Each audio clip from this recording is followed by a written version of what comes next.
Hai semua, saya akan memberikan informasi lowongan kerja buat teman-teman yang sedang berjuang. Tetap selalu berdoa, semangat berusaha dan jangan putus asa. Semoga informasi yang saya berikan dapat bermanfaat bagi kita semua.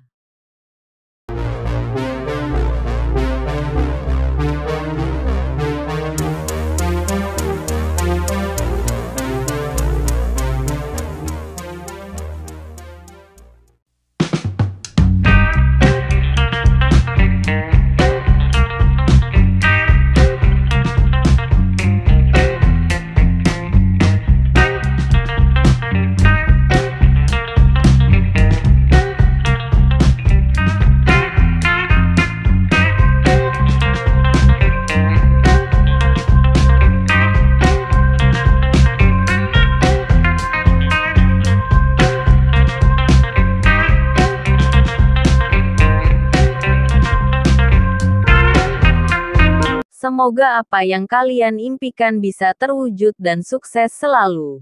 Terima kasih. Salam sukses.